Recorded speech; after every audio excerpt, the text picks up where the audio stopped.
just got stuck with the water monk, and he Bothered caught a Louis. cold. He caught a cold from all the water, so that's Yeah, I why don't he's think off that's this how year. cold or water works. Guys, welcome back to week 9 of the Great Pendragon campaign. Just want to say, first off, is the announcement. July 27th is my 1 year of streaming, and up to that point, I'll be staggering the release of Season 2 of APGamingREAL. So keep an eye out for some cool stuff upcoming. One of the big changes we're going to be making on the YouTube videos is removing mid-ads. So while you're watching a video, you should no longer be bothered by ads partway through. If you think this is a good idea, a bad idea, you have something to say about it, leave a comment in the YouTube section below. We are Anoshless, assumably, not to slander him, but assumably he's drunk or asleep. Those are the two states he normally is at 5:30 in the morning because he's in India. Well, I think we can forgive him for not Being being drunk awake. or asleep? Yeah, that's fine. Yeah, All or right. at least I can. Aurelius probably wouldn't, but that's Oh, another matter.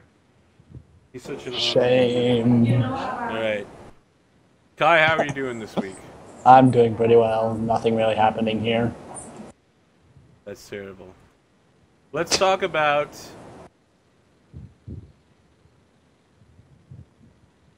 What is the other show we're on? Fuck. Stars Without Number. Ah, Deep Black. Yeah, you can check that out right now on the YouTube. And we've got a wiki for it. I think it was pretty good. Apparently everybody's upset over ship combat, though. It was a little slow last night. Yeah. Well, not last night, but last week. Ow. The glasses were hard to get off. Was it last week that on this show where I literally couldn't see without the glasses on, everything was too fucking bright? I don't remember what show that was. I don't think that was on ours. It was so weird, though. I was like, I don't think it was on either of these. Yeah, it was bad. Yeah, Anosh said he'd be here. All right. Kroama, how are you doing this week? How's Kingmaker? Kingmaker didn't end up running today because someone was at a hospital for his family friend. But I had an interview yesterday and another one on Monday, so as that's good news for me, but bad news depending on what schedule they put me on. Hopefully not the schedule where Pendragon gets taken over. Yeah. Blah, blah, blah, blah. Oh man, this paperwork today bothering me for APCon. Erik, how are you doing this week? Doing well. Also, not much happening here. It's just studying, wake up, go to bed. That sounds pretty reasonable, actually. Alright. So no one's having a really exciting week. But I am, because I have World of Warships. I'm playing the fuck out of it. We got some new shows launching. On Monday, we have the finale for Saga of the Icelanders. On Tuesday, we may have the finale for Jade Regent Book 2. And on Friday, we have episode 2 of Deep Black. Why do I keep forgetting that one? And next Saturday could be the end of the King Arthur Pendragon tutorial. Yes, it will have been a 15 or so session long tutorial. But think about it. Tutorial? Yes, you're still in the tutorial. You know how sometimes I tell you guys what someone's skill is, where I'm like, hey, this guy has 30 skill, are you sure you want to fight him? That's the tutorial. Once we're past that point, there's no Sir Ellen riding up and taking the hit for you, or knowing what somebody's sword skill is. It's going to get a lot deadlier. Alright. Alright. And the other thing I've been doing is I've been watching Critical Role. Holy fuck, that is a good show. Watch that shit on geekandsundry.com. It's a bunch of voice actors who get together and play Dungeons and Dragons. I'm talking major voice actors, like people who voiced Ultron. Yeah. Holy fuck, it's so good. When they get into character, they get into character. It's extreme. Alright. Let's talk about what year it is. It's year 493. Does anyone remember what happened last time? He asked, knowing the answer would be no. Yeah, we're kind of familiar with what happened last time because we almost got executed. That was fun. Yeah, what was all that about? Oh, well, Merlin kidnapped the baby of King Uther, or maybe someone posing as Merlin. No. You're pretty Merlin-y. Yeah, he was pretty Merlin-y, and then there was a whole freaky thing going around with Queen Igraine and Lady Morgana, I believe. So that's not foreboding at all. No idea what... I'm sure there's nothing sinister going to happen there at all. I know. It's over forever now. Never got to see my mother's grave. Aurelius and Robert insulted an Irish king whose name they never found out. Mm-hmm. Yeah. They were like, fuck the Irish. Didn't they critically fumble their recognize? Yes, he did. Yep. It was bad.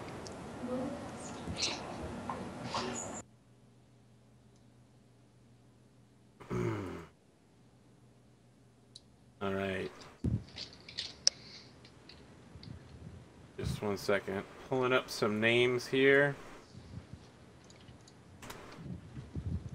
Okay, looks like just to recap a couple custodial things. Trumpert had a daughter named Serena with his wife. Robert lost a son and a daughter, and Sasha lost his son as well. Again. Yeah, it's rough. I keep telling these guys to get lots of 4s, but yo, I'm just saying. I'm not. Listen, if Game of Thrones taught you one thing, your family is gonna fucking die. But you know whose family isn't dead? Robert Baratheon. That dude had sex with a lot of whores, and he had a lot of fucking kids, and they're all still alive. Wow. Yeah. Yeah, look it up. Gentry, he's like, yo, what's up, man? I'm a blacksmith. Yeah, I'm alive. Then we look at the literal chain of dead people between him and Book 1, and they're all like, if only we had had a bunch of whores to do our family line longer. Yeah.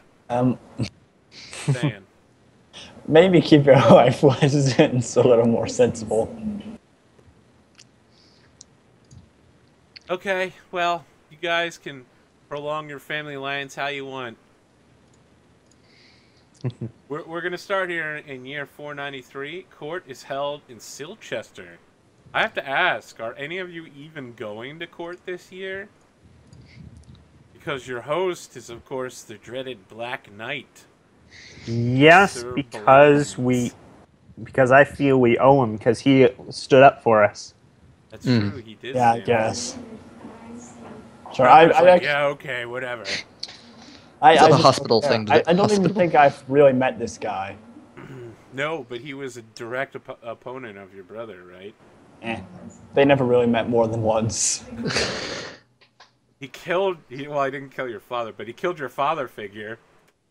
They killed someone else's father figure. Killed Sir Eled, he was your teacher. And that was Kosher of the Green Halls. Oh, yeah, that's right. But he was working for... Alright. We don't really have much against him. The special guest this year is King Pellinor. And we start at a certain bench outside a familiar-looking tower that is set at the Silchester Castle. And there are 2 women there. They're looking slightly older now than they did perhaps when we started. And they turn to each other, and the first one says, maybe war isn't so bad if it's over there in other people's lands. Look at the gifts everyone got last Christmas time. That's unchristian and short-sighted as well. Didn't your own cousin lose a son in that war? And what of all those widows over in Frankland? Crying all winter. The third elderly croon hobbles out of the shadows and says, We've spent most of our share of time shivering through the winter and crying over the dead. It's time we've got something back, that's what I say. So, at Silchester Castle, Ulfius and Brastius, the king's dukes, one his diplomat and the other his bodyguard, are both in attendance. King Pellinor, the king of quests, is also in attendance. King Uther is technically there, but has not left his rooms for the entire thing. Earl Roderick is here as well, and he's told you privately that at the end of the feast tonight, he's going to make a grand announcement, and that all of you should be there, especially Sir Robert. So what would you like to do? Well, disrespect. Participate in the feast initially. Yes, participate in the feast. Aurelius is going to... So, I'm going to attempt again to find Lady Iona. Alright, make a recognize roll. Do I need to recognize or awareness? Yeah, recognize. I mean, I know what she looks like. I've met her on multiple occasions. I think you met her once. She's kind of Alright, distinct. you know, you can make an awareness. She is pretty distinct. She's 18 now with silver hair, so... Yeah, you're looking around. I love the idea of you almost, because you're so close. So, like, you're looking, and she's just outside your field of view constantly. Like, when you turn to look, a wave of servants crosses in front of her, so you don't see her, and your gaze keeps going past. Gonna poke Sir Sasha and's like, can you help me out here? I'm trying to find this. Oh, really? Alright, yeah, do whatever you can. Alright, Sir Sasha, are you going to help this guy? What are you looking for, Aurelius? As I get done eating. What? I met a most beautiful lass 2 winters ago. I'm trying to find her. My Lady eyes are Iona. not as good as yours, but I guess 2 sets of eyes is better than 1. Trompert's looking for something, it seems, too. No. Just trying to help. I feel like this could be a Jane Austen movie right here. Just everyone looking around. She's always, like, or it could be like Metal Gear Solid, how you have, like, the field of view meter. No matter what happens, she's always directly outside of your field of view. And someone blocks your vision every time you turn to look at her. Yeah, I mean, the servants are mentioning Lady Iona's here, but every time you go to find her, she's gone. Can I take the obvious step of just asking a servant where she might be? Yeah, Good luck with that. The servants are all women, remember? They're all serving ladies. And when you're like, yes, I'd like to speak with Lady Iona, they're all like, ha ha ha ha ha ha ha. You can make an intrigue roll to see if you can get past the, you know, or a courtly check. I'll let you pick which one, but you're going to have to describe how you approach it. Can I try and courtesy, counter... you mean? Can I try and counter intrigue to try and sabotage his attempt to find... Yes, you can. Oh, I'll let asshole. you guys roll opposed intrigues. Aurelius succeeds. That's a courtesy. Right. Make your intrigue roll to sabotage him. Yeah. He actually succeeds over your sabotage. So let me ask, what are you doing to sabotage him, Trump, here?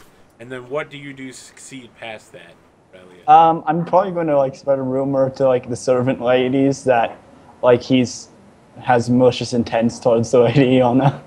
Oh, okay. So you, like, lean in towards the serving ladies, and one of them's like, oh my, I didn't know that he was a woman beater. I'll make sure to spread it to all the ladies immediately. So, as for how that is counteracted, it's counteracted by the simple fact that A, he's incredibly hot, so they're willing to take his word over it. He has appearance 20. Wow. The second thing is he has a definite reputation, so because the rumor goes so directly against it, they don't buy it as much. Yeah, so I think that one, like, shuffles off and starts mentioning something to another lady, and it's Lady Catherine. And she's just like, don't you know, girl? They call him the Pure Knight. Shit, I think he's got a daughter or something, and they still think he's a virgin. Him and Jesus is tight as shit. Tara, and they still think he's a virgin. Yeah, so the handmaidens are willing to make a awareness roll on your behalf to see if they can find the Lady Iona for you, and they succeed. And it turns out Lady Iona is in the falconry room because it's completely empty in there. All right. Well then, he will. After going to all that amount of effort, he's gonna finally pay his respects. You're gonna press X to play respects? Basically. Okay, so as you're approaching, your squire Grant comes up to you and says, sir, sure you want to go in there? It's a noble lady in there and she's unescorted. Wouldn't be right, sir. Dun dun dun. Shall I fetch old Roderick, sir? You can chaperone you. Is there another ranked knight? Perhaps Sir Trumpurt? Oh God, no. Sir Sasha. No, I'm not Sasha? ranked. I am Oh not wait, ranked. no, he's not ranked. Nobody knows. No, he's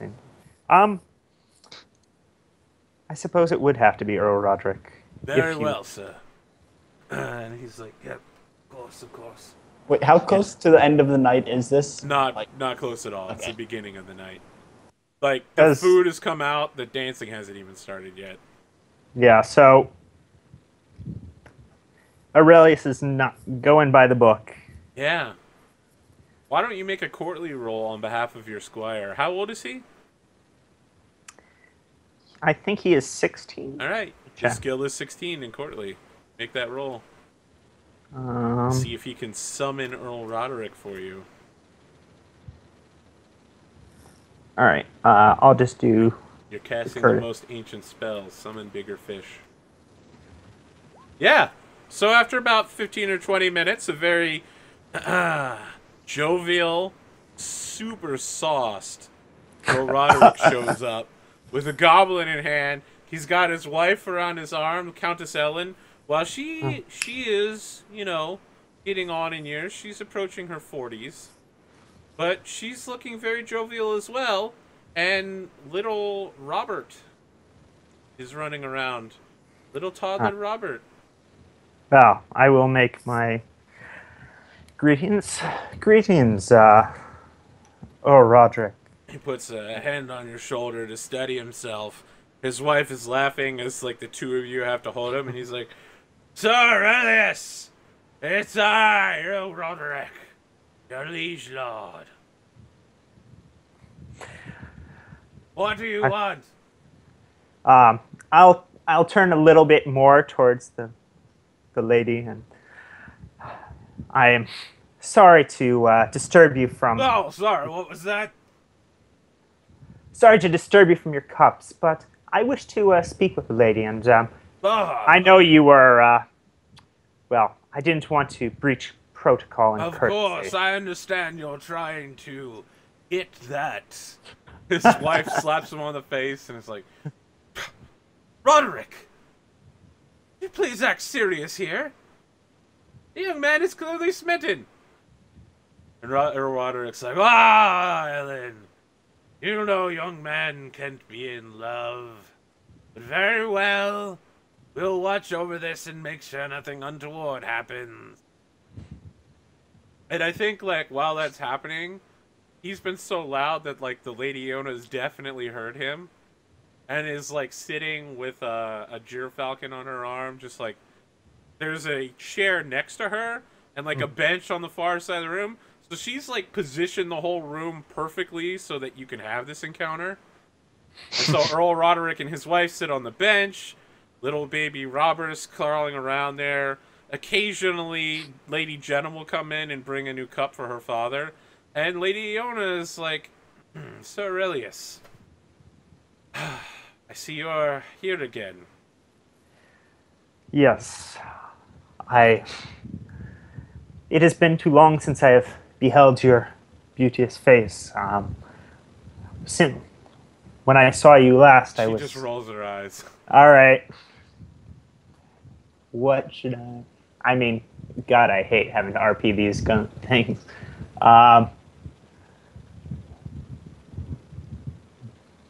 If you don't want to RP it, we have a mechanic to do this. Yes. You can just roll to run game via flirting. Oh, God. No, he has no skill at it. He is... I know. I know. All right. In that, you your character and yourself are both allied closely. Yes, we are. I build people similar. What can I say? I mean, I'm not sure if he's flirting so much. He's courteous. He's not... That sounds like someone trying to get a courtesy roll. Very yes, well. it is. You can make that, but it's not going to have anywhere near the impact that a flirting roll would. Or even some sort of skill of amusement, like, I don't know, falconry or song, or I guess even orate could be used here. All right, I'll use orate. What story are you telling? So, what story would he tell?